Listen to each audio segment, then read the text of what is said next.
आमीन, हालेलुया।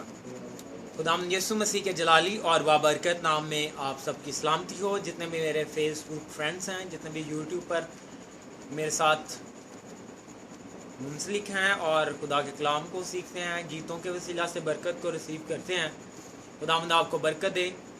और आप लोग मेरे बारे में जानते हैं कि पास्टर वजाहत परवेज़ के नाम से मेरा आईडी है और मैं खुदा की खिदमत का काम सर अंजाम दे रहा हूँ। तो आज इस मैसेज के जो मैं मैसेज आज डिलीवर करना चाहता हूँ उसका मौजू बताने के बाद मैं आगे बढ़ूँगा।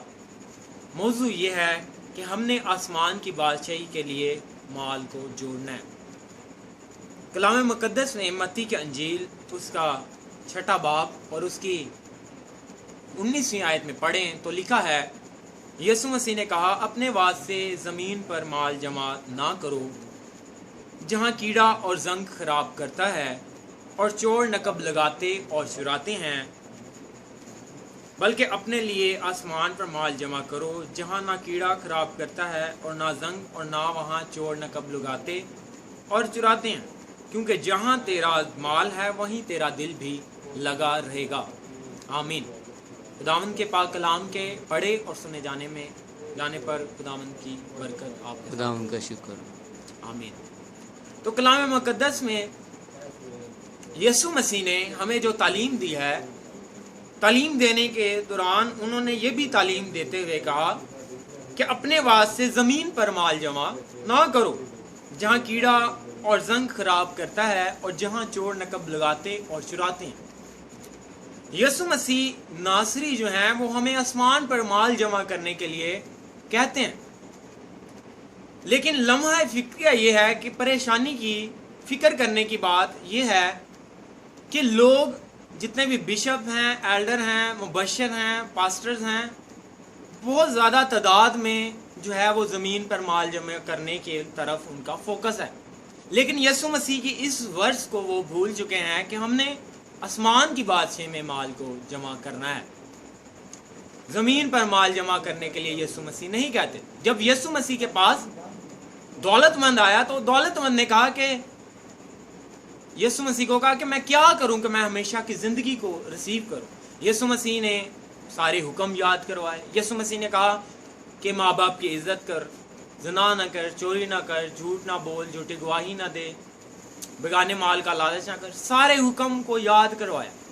उसने कहा, दौलतमंद ने कहा कि हाँ मैं सब हुक्मों को मानता हूँ। तो यीशु मसीह ने कहा तुम में एक बात की कमी है, अपना माल गरीबों में बांट दे तो तुझे आसमान पर खजाना मिलेगा।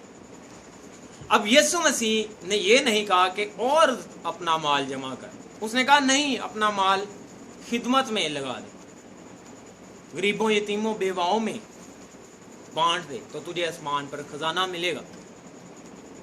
अब अगर देखें तो कलाम मुकद्दस में खुदा का बंदा सुलेमान जो है वो कहता है मैं अपनी सारी मेहनत से जो दुनिया में की थी बेजार हुआ, उकताया, और वो कहता है कि ये ज़रूर है कि मैं इस सारी दौलत को, शोहरत को उस आदमी के लिए छोड़ जाऊं जो मेरे बाद आएगा।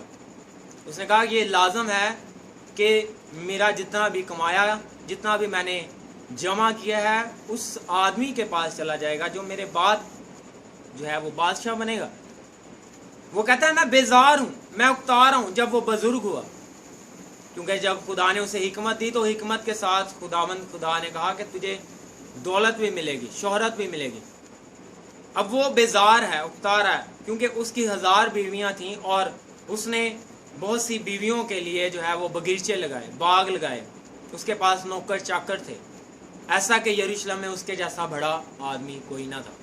और कलाम मुकद्दस में लिखा है कि वो बेजार है, वो उकता रहा है, वो परेशान हुआ कि अब मैं आसमान की बादशाही में खुदा के पास जा रहा हूँ तो खुदा मेरे से हिसाब लेगा। वो पूछेगा कि तूने यहाँ के लिए क्या जोड़ा है। तो मसीह यीशु भी यही बयान करते हैं कि अपने वास्ते ज़मीन पर माल जमा ना करो। हमारा वही है जो हमने आसमान की बादशाही में जोड़ा है। जो इंसान यहाँ से जाता है वो यहाँ से रुखसत होकर आसमान की बादशाही में खुदा के सामने अदालत में पेश होता है। तो हमने अपनी ज़िंदगियों के बारे में फ़िक्र करनी। और कलाम मुकद्दस में लिखा है रहम दिल जो है वो अपनी जान पर रहम करता है। हालेलुया। اور کلام مقدس میں